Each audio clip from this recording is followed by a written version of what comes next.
안녕하세요. 정글북의 북마존입니다. 오늘은 오랜만에 SF 영화 한 편 소개하고자 합니다. 리들리 스콧 감독이 창조한 에일리언 프랜차이즈의 신작 에일리언 로물루스입니다.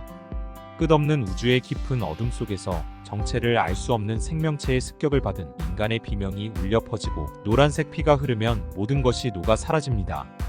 어둠 속에서 번뜩이는 제노모프의 이중턱과 위력적인 꼬리, 난데없이 나타나는 페이스허거들은 자유를 찾아 떠난 젊은이들을 덮칩니다. 이 영화는 SF 호러에 속하지만 킬링타임용 오락 영화의 범주를 넘어 인류의 창조, 안드로이드의 인권을 포함한 다양한 주제를 향한 철학적 질문을 던지면서 프랜차이즈의 계보를 이어가는 데 성공한 것으로 보입니다. 에일리언 로물루스는 리들리 스콧 감독의 1979년작 에일리언 1편과 제임스 카메론 감독의 1986년작 에일리언 2 사이의 시기가 배경입니다. 정확히는 에일리언 1편 이후 약 20년 뒤에 벌어지는 이야기입니다. 맨 인 더 다크를 흥행에 성공하면서 호러 스릴러를 아주 쫄깃하게 연출하는 재능이 있다는 점을 과시했던 페데 알바레즈 감독이 연출을 맡았습니다. 케일리 스페니가 레인 역을, 데이비드 존슨이 안드로이드 앤디 역을 맡아 프랜차이즈의 세대 교체를 알립니다. 특히 앤디 역을 연기한 데이비드 존슨은 칩을 바꿔 끼우면 업데이트로 성격과 능력이 바뀌는 안드로이드의 특징을 잘 표현해주고 있습니다. 우주 식민지 시대, 거대 기업의 노예나 다름없는 상황에 처한 젊은이들이 자유를 찾아 떠나려다가 의외의 외계 생명체와 마주치고 살아남기 위해 분투하는 과정을 그립니다. 처음엔 지루한 감이 없지 않지만 중반부터 긴장감 넘치는 분위기를 유지하면서 시리즈 전체를 관통하는 거대한 서사의 핵심을 짚어갑니다. 시기적으로 1편과 2편 사이에 있기 때문에 양쪽 영화와의 연결 포인트도 확실합니다. 도입부의 노스트로모 잔의 발견, 웨일랜드 유타니사의 지속적인 제노모프 연구 등이 그 예입니다. 동시에 프로메테우스와 에일리언 커버넌트에서 다룬 인류의 기원과 진화에 대한 주제를 이어받아 시리즈의 큰 그림을 완성해 나가고 있습니다. 특히 유전자 합성 물질을 통한 인류 진화 시도는 이전 작품들보다 한 발 더 나아간 것으로 볼 수 있습니다. 1편의 시고니 위버가 연기한 리플리에 대한 오마주도 곳곳에서 발견할 수 있습니다. 레인의 용기와 결단력, 그리고 제노모프와의 최후의 대결 장면 등이 그 예입니다. 로튼 토마토의 비평가 점수 80%, 관객 점수 85%, 메타크리틱 비평가 점수 64점, 관객 점수 7.1을 기록하며 에일리언 2 이후 시리즈에서 가장 후한 평가를 받았습니다. 특히 관객들의 반응이 더 좋다는 점이 눈에 띕니다. 이 영화는 기존 시리즈 팬들에게는 익숙한 공포와 긴장감을 제공하면서도 새로운 설정과 교체된 캐릭터를 통해 기존과 다른 경험을 선사합니다. 시리즈를 모르는 10대 후반에서 30대 초반의 젊은 관객층은 전작을 몰라도 이야기를 이해하고 내용에 몰입하는 게 어렵지 않습니다. 주인공 연령대와 비슷하기에 캐릭터들의 고민과 도전에 공감할 수 있을 것입니다. 영화는 웨일랜드 유타니사의 우주 탐사선이 노스트로모의 잔해를 발견하고 그 속에서 케인의 아들 화석을 끌어내는 장면으로 시작합니다.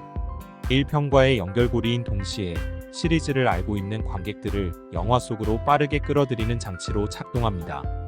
웨일랜드 유탄이 소속 광부인 레이는 할당된 근무 기간을 끝내고 안드로이드인 앤디와 이바가로 떠나려 하지만 근무 기간이 연장되어 떠날 수 없다는 소식에 망연자실합니다.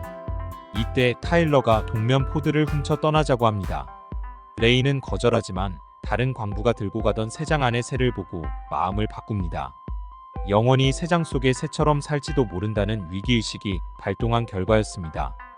그들은 버려진 우주정거장에 착륙해서 동면 포드를 발견합니다. 그런데 배터리가 부족합니다. 다른 동면 포드를 찾기 위해 로물루스와 레무스 동으로 향합니다. 그들은 몰랐지만 이곳에서는 웨일랜드 유타니사가 DNA 개조 실험을 하고 있었습니다. 프로메테우스와 에일리언 커버넌트에서 다루었던 인류 창조와 진화의 주제를 더욱 발전시킨 설정입니다.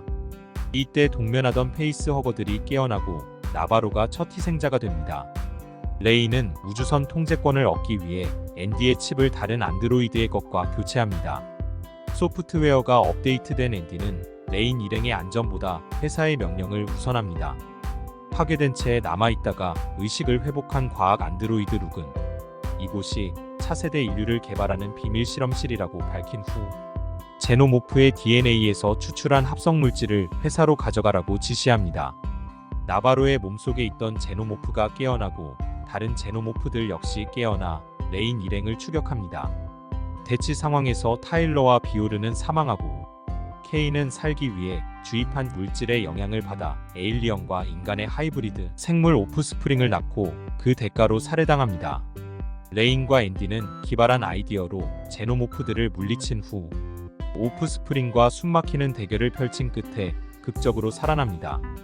페데 알바레즈 감독은 인간의 탐욕과 그로 인한 파멸을 주제로 다양한 갈등과 대립 양상을 보여줍니다.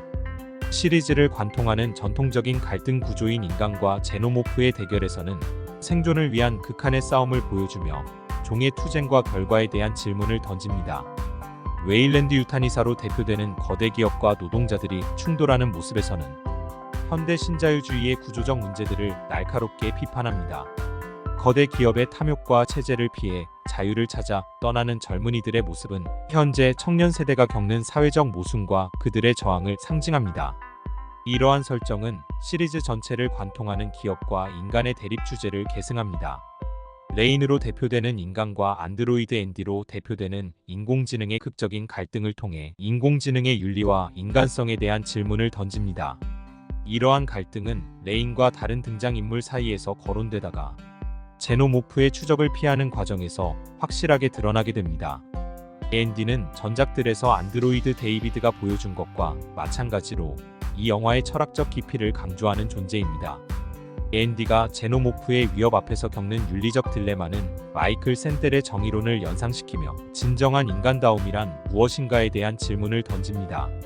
앤디가 타일러와 레인을 살리기 위해 나머지 일행을 희생시키는 장면은 인간과 인공지능의 차이를 보여주는 인상적인 장면 중 하나입니다.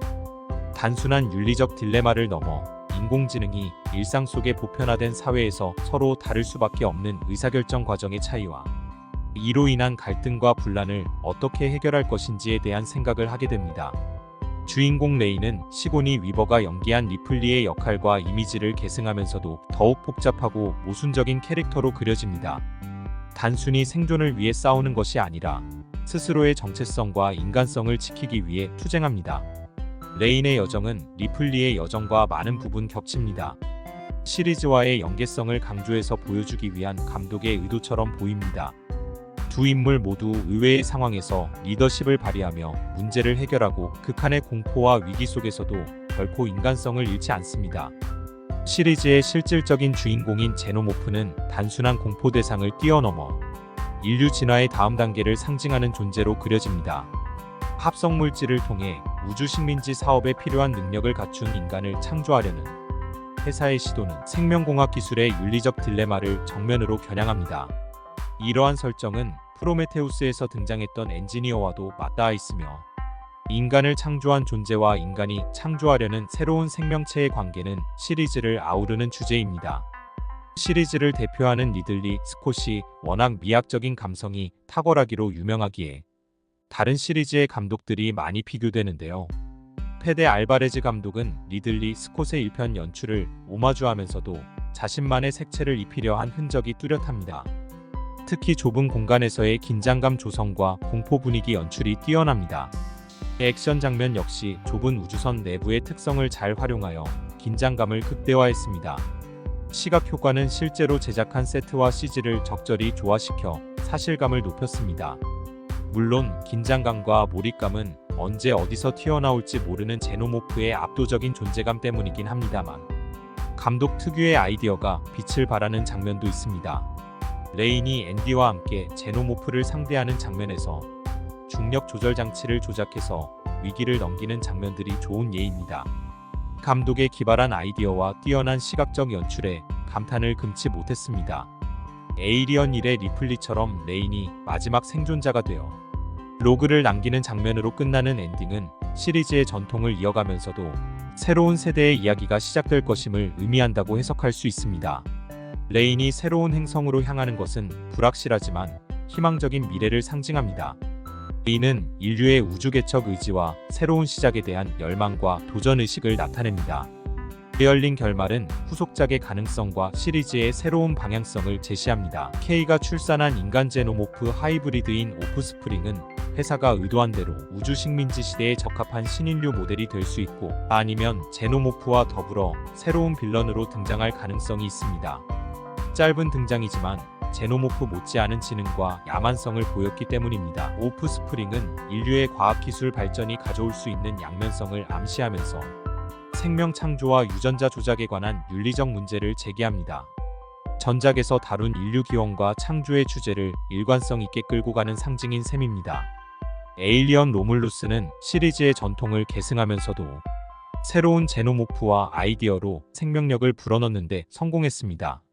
전작들을 능가하는 혁신적인 면은 부족하지만 공포와 액션이라는 장르적 쾌감과 함께 전작에서 시도했던 철학적 사유와 현실 비판을 유지함으로써 인류의 미래와 본질에 대해 생각하는 시간을 가질 수 있습니다. 더불어 시리즈의 세대 교체를 성공적으로 이뤄냈습니다.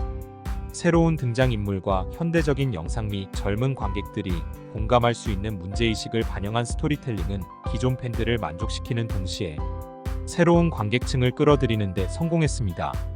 에일리언 로물루스는 우리에게 익숙한 공포를 새로운 시각으로 재해석합니다. 우주의 미지와 인간의 한계, 기술의 양면성을 향해 질문을 던집니다. 이 영화를 보고 나면 거울 속 우리의 모습에서 공포를 느낄지도 모릅니다. 결국 우리를 파멸시킬 것은 우리 안의 욕망이 만들어낸 괴물일 가능성이 높으니까요. 여러분이 주인공이라면 어떤 선택을 하시겠습니까? 예속되어 있지만 안전한 지구에 머무르시겠습니까? 위험 부담이 있지만 자유가 있는 미지의 우주로 모험을 떠나시겠습니까? 오늘 리뷰는 여기까지입니다. 감사합니다.